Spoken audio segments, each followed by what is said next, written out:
Assalamualaikum warahmatullahi wabarakatuh.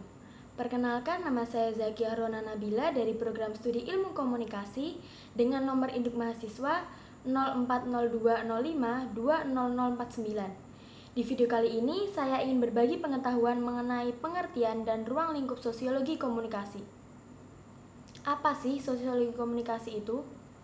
Sosiologi komunikasi diambil dari dua kata, yaitu sosiologi dan komunikasi. Sosiologi komunikasi sendiri memiliki pengertian yaitu suatu ilmu yang mempelajari tentang ilmu komunikasi ditinjau dari segi sosiologis atau kemasyarakatan.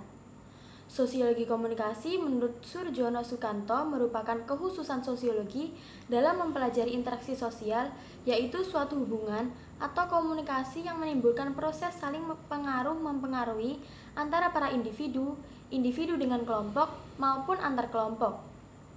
Proses interaksi yang terjadi di masyarakat merupakan salah satu aspek yang dipelajari dalam sosiologi komunikasi. Mengingat masyarakat sebagai objek kajian, maka mempelajari sosiologi komunikasi tidak akan bisa melepaskan diri dengan media interaksi sosial, yaitu lembaga sosial, serta media massa dan norma-norma sosial yang mengaturnya. Objek sosiologi komunikasi berbeda dengan objek sosiologi lainnya. Objek sosiologi komunikasi terdiri oleh individu, kelompok, masyarakat, dunia, dan segala interaksinya. Perbedaan tersebut dikarenakan objek sosiologi komunikasi dipisahkan dan diklarifikasikan sebagai sesuatu yang menyampaikan dan menerima informasi yang tersampaikan. Ruang lingkup sosiologi komunikasi yang pertama adalah telematika dan realitas, yang berarti interaksi itu dapat berupa telematika dan realitasnya yang menyangkut pada persoalan teknologi media, komunikasi, sehingga persoalan komprehensi yang ditimbulkan. Perkembangan objek ini sangat berpengaruh pada perkembangan media massa yang memberikan efek pada masyarakat.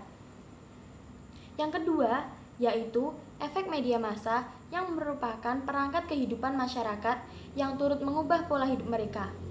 Sebagai contoh, pada awalnya suatu daerah yang bersifat agraris, lalu kemudian berubah menjadi kota. Pertumbuhan urbanisme pada masyarakat inilah yang merupakan salah satu dampak dari aktivitas masyarakat terhadap media massa yang bersifat modern, yang disebut sebagai komunikasi massa.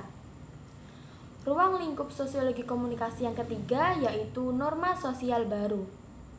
Di dalam efek media massa ini, masyarakat akan mengalami pola hidup yang mulai bergeser karena dampak dari teknologi dan semakin majunya teknologi.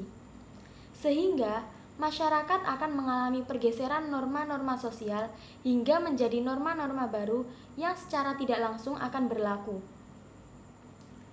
Ruang lingkup sosiologi komunikasi yang keempat adalah cyber community. Munculnya norma-norma baru juga membuat setiap individu ini bergerak pula. Bahkan masyarakat juga akan bergeser membentuk suatu komunitas yang berteknologi atau berkomunikasi melalui teknologi. Contoh kasusnya adalah, pada saat ini, orang yang mau makan tidak perlu lagi pergi kemana-mana. Cukup membuka aplikasi pengiriman makanan. Sehingga interaksi antar masyarakat pun mulai berkurang dan membentuk komunitas tersendiri melalui teknologi. Yang jauh semakin dekat, dan yang dekat semakin jauh. Komunitas ini disebut juga cyber community. Yang kelima, yaitu perubahan sosial dan komunikasi. Perubahan-perubahan pada masyarakat pun akan semakin terasa ketika yang jauh semakin dekat dan yang dekat semakin jauh. Masyarakat yang berdampingan pun akan terasa jauh, alias budaya tegur sapa pun tergantikan melalui media teknologi. Ruang lingkup yang terakhir adalah hukum bisnis media. Hingga terjadilah muncul hukum atau undang-undang, seperti munculnya undang-undang ITE. Hal inilah sebagai contoh salah satu norma-norma baru yang muncul akibat efek dari media massa. Burhan Bungin mengatakan bahwa dalam sosiologi komunikasi terdapat 4 konsep sekaligus ruang lingkup sosiologi komunikasi. Berikut ini adalah konsep-konsepnya. Yang pertama yaitu sosiologi. Sosiologi yang mempelajari hubungan antar individu sebagai makhluk sosial dengan segala aktivitas dan gejala sosial yang dapat menyebabkan adanya perubahan sosial. Yang kedua yaitu masyarakat yang terdiri dari kumpulan individu dan hidup berdampingan dalam satu wilayah dan terikat oleh norma-norma yang berlaku. Yang ketiga yaitu komunikasi yang merupakan suatu media sebagai penyampai pesan. Dalam komunikasi sendiri memiliki beberapa unsur diantaranya yaitu komunikator sebagai penyampai informasi, pesan sebagai informasi yang disampaikan, media sebagai alat informan, komunikan sebagai receiver, dan efek sebagai pengaruh dari informasi tersebut. Yang keempat yaitu media informasi yang merupakan alat untuk berkomunikasi. Media informasi ini dapat berupa online maupun cetak ataupun dari mulut ke mulut. Di dalam media pun juga terdapat bahasa sebagai penyelaras informasi agar sampai ke receiver. Sekian video dari saya, apabila ada salah kata mohon dimaafkan. Wassalamualaikum warahmatullahi wabarakatuh.